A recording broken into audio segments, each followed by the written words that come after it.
रामपुर के शांत धूल भरे गांव में जहां सूरज हर सुबह मिट्टी के घरों को सोने के रंगों से रंग देता था, एक गरीब किसान रामू रहता था।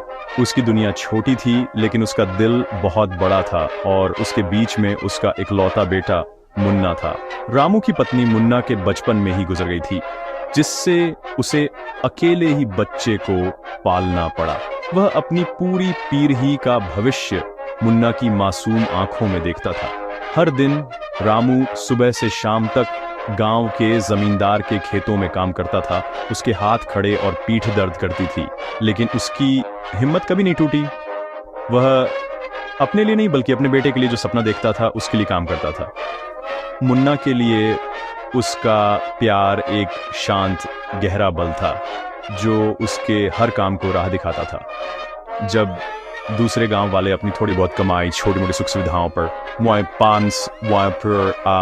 once kursen street sek diswak kuri tur waddle walk excision mao your worry supper भी अक्सर अपना खाना छोड़ देता था। एक उत्सुक मुन्ना को बताता था कि उसे भूख नहीं है। उसका पेट पहले से ही अपने बेटे को खाते हुए देखकर भरा हुआ है। वो एक धुंधली कैरोसिन लैंप की रोशनी में बैठता, मुन्ना को पढ़ाते हुए देखता। उसकी अपनी भूख की पीड़ा बेटे की शिक्षा के लिए एक छोटा सा मोल थी। उसे विश्वास था कि ज्ञान ही एकमात्र ऐसा हथियार है जो गरीबी की जंजीरों को तोड़ सकता है, जिसने पीढ़ियों से उनके परिवार को बांध रखा था। गांव वाले हालांकि रामू के नजरिए को नहीं समझते थे। वे अक्सर उसका मजाक उड़ाते थे। उनके शब्द तीखे और दया से भरे होते थे। रामू, तुम बेवकूफ हो, एक कहता। किताबों पर पैसा क्यों बर्बाद करते हो? एक किसान का बेटा खेतों में काम करने के लिए होता है, शहर का बाबू बनने के लिए नहीं। दूसरे उसके पीठ पीछे फुसफुसाते, एक ऐसे सपने के लिए खुद को भूखा रखने के उसके फैसले की आलोचना करते जो नामुमकिन लगता था। फिर भी रामू ने उनकी बातों पर ध्यान नहीं दिया। वह बस मुस्कुराता। उसकी आंखों में एक कोमल अटूट संकल्प होता। उसे पता था कि उसका बलिदान मुन्ना के लिए एक ऐसे भविष्य में निवेश था जिसे वह बेताबी से चाहता था। एक ऐसा भविष्य जो कठिनाई और संघर्ष से मुक्त हो। जैसे जैसे साल बीतते गए, मुन्ना एक होशियार और मेहनती नौजवान बन गया। वह अपने परिवार में और वास्तव में पूरे गांव में स्कूल की परीक्षाओं में अच्छे नंबरों से पास होने वाला पहला था। रामू का दिल इतने गर्व से फूल गया कि ऐसा लगा जैसे वह फट जाएगा। उसने अपनी छोटी सी पुश्तैनी जमीन, जो उसके पास एकमात्र चीज थी, बेच दी ताकि मुन्ना को शहर के एक बड़े कॉलेज में भेजने के लिए पर्याप्त पैसा जुटा सके। जिस दिन मुन्ना गया, रामू गांव के किनारे खड़ा रहा, बस के क्षितिज पर एक छोटा सा बिंदु बनने तक हाथ हिलाता रहा। उसकी आंखें दुख और उम्मीद दोनों के आंसुओं से भरी हुई थीं। शहर चमचमाती रोशनी और अंतहीन संभावनाओं की दुनिया थी। रामपुर की शांत सादगी के बिल्कुल उलट, मुन्ना शुरू में घबराया हुआ जल्दी ही अपने नए माहौल में ढल गया।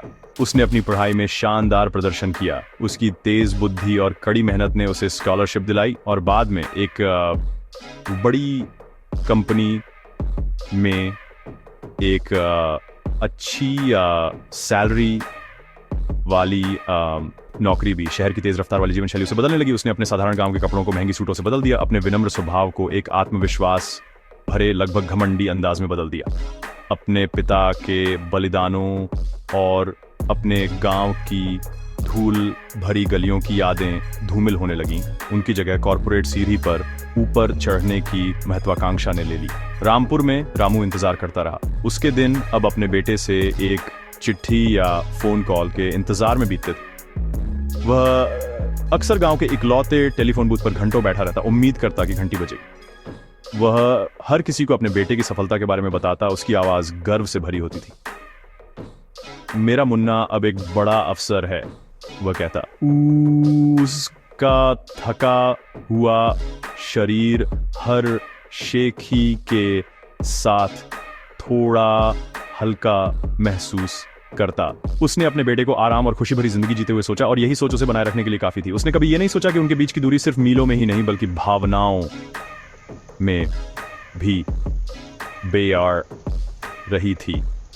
महीने साल में बदल गए। मुन्ना के कॉल छोटे और कम आने लगे। उसकी बातचीत में मीटिंग्स, प्रोजेक्ट्स और प्रमोशंस की बातें होती, जिसमें अपने पिता के सेहत और फसल के बारे में साधारण सवालों के लिए कम जगह होती। उसे अपने गरीब अनपढ़ पिता के बारे में शर्मिंदगी महसूस होने लगी। उसने अपने नए सोफिस्टिकेटेड दोस्तों को अपनी साधारण पृष्ठभूमि के बारे में बताने से परहेज किया।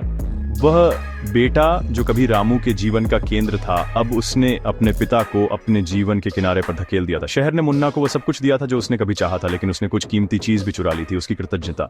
शहर से आने वाली खामोशी रामू के लिए बहरा कर देने वाली हो गई। जो खुशी भरा गर्व उसे कभी महसूस होता था, वह धीरे धीरे अकेलेपन और चिंता के एक बढ़ते हुए दर्द से बदल रहा था। वह बूढ़ा हो रहा था, उसका शरीर हर मौसम के साथ कमजोर होता जा रहा था। गांव वाले जो कभी उसका मजाक उड़ाते थे, अब उसे दया और सहानुभूति के मिश्रण से देखते थे।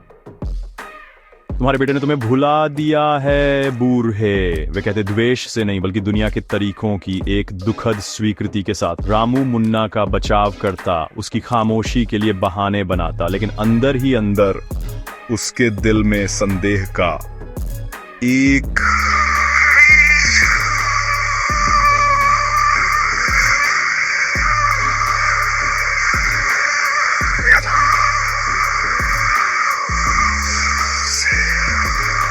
अपने बेटे की याद इतनी आती थी जितनी शब्दों में बयान नहीं की जा सकती थी।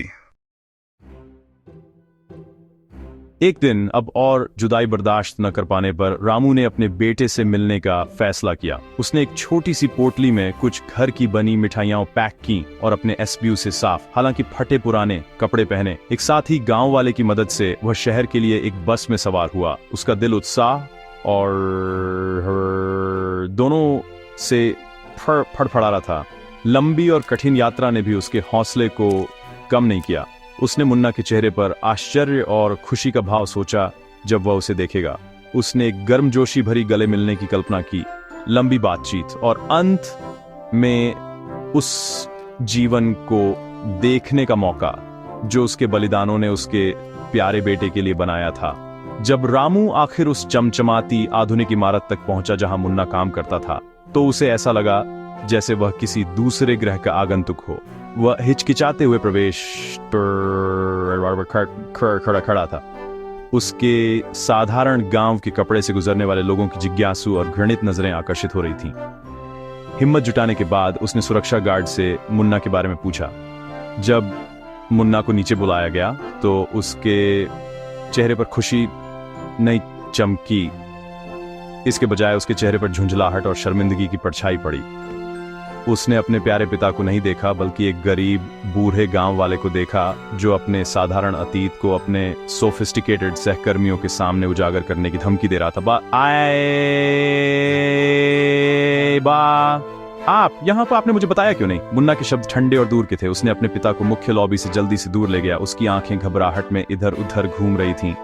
उसने उसे गले नहीं लगाया। उसने उसकी यात्रा के बारे में नहीं पूछा।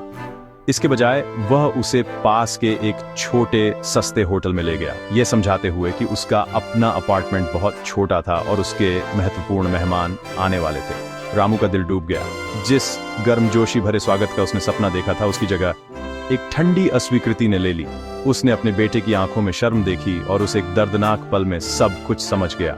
रामू ने उस अकेले होटल के कमरे में 2 दिन बिताए, अपने बेटे के आने का इंतजार करते हुए। मुन्ना केवल एक बार आया, कुछ मिनटों के लिए, अपने पिता को नकदी का एक मोटा बंडल पकड़ाते हुए। बाबा, इसे ले लो और गांव वापस जाओ, मैं बहुत बिजी हूं, उसने कहा अपने पिता की नजर से बचते हुए। रामू ने पैसे को देखा, फिर अपने बेटे के चेहरे को। उसने धीरे से पैसे को मुन्ना के हाथ में वापस धकेल दिया। मैं तुम्हारे पैसे के लिए नहीं आया था बेटा, उसने कहा, उसकी आवाज कांप रही थी। मैं बस तुम्हें देखने आया था। अगली सुबह अपने दिल में किसी भी बोझ से भारी बोझ के साथ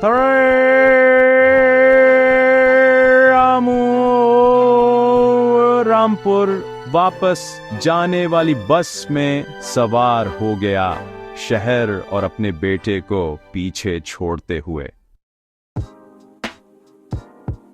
गांव वापस जाने की यात्रा रामू के लिए शांत थी। शहर की यात्रा को ऊर्जा देने वाली खुशी और उम्मीद बुझ गई थी। एक खालीपन छोड़ गई थी जो ठंडा और विशाल था।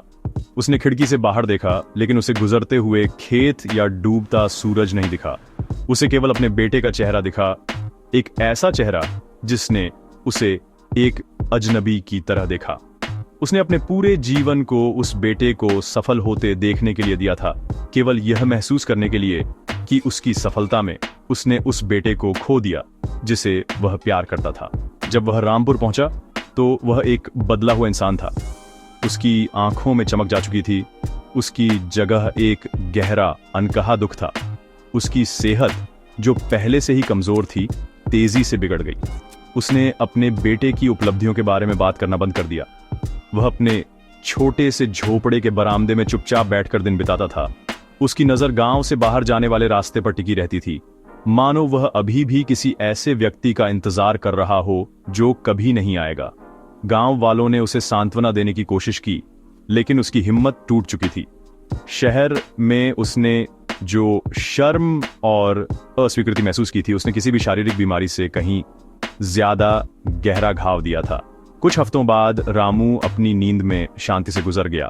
उसकी आखिरी सांस एक लंबी सहन की गई जिंदगी की एक शांत आ थी। रामू की मौत की खबर आखिर शहर में मुन्ना तक पहुंची। पहले उसे एक अजीब सी सुन्नता महसूस हुई, लेकिन जैसे ही वह गांव वापस भागा, उसके दिल के चारों ओर बनी उदासीनता की दीवारें ढहने लगीं। जब उसने अपने पिता का बेजान शरीर देखा तो अपराध बोध और पछतावे की एक लहर उसे तबाह करने वाली शक्ति के साथ टकराई। उसे अपने पिता के कड़े हाथ, उनके छोड़े हुए भोजन, उनमें उनका अटूट विश्वास याद आया। उसने गांव वालों के चेहरे देखे। उनकी आंखें आरोप लगाने वाली नहीं थीं, बल्कि उस पिता के लिए एक गहरी उदासी से भरी हुई थीं, जिसने इतना प्यार किया था और बदले में बहुत कम पाया था। मुन्ना फूट फूट कर रोया। उसके रोने की आवाज शांत गांव में गूंज रही थी। उसने अपने पिता के ठंडे हाथ को पकड़ा, एक ऐसी माफी के लिए भीख मांगी जिसे वह जानता था कि उसे कभी नहीं मिल सकती। उसने पूरी दुनिया हासिल कर ली थी, पैसा, सफलता, रुतबा, लेकिन इस प्रक्रिया में उसने अपना सभी उसे कीमती खजाना, अपने पिता को खो दिया था। वह जीवन भर के पछतावे के साथ रह गया, एक दर्दनाक याद दिलाता रहा कि कुछ विदाई अंतिम होती हैं और कुछ गलतियां कभी सुधारी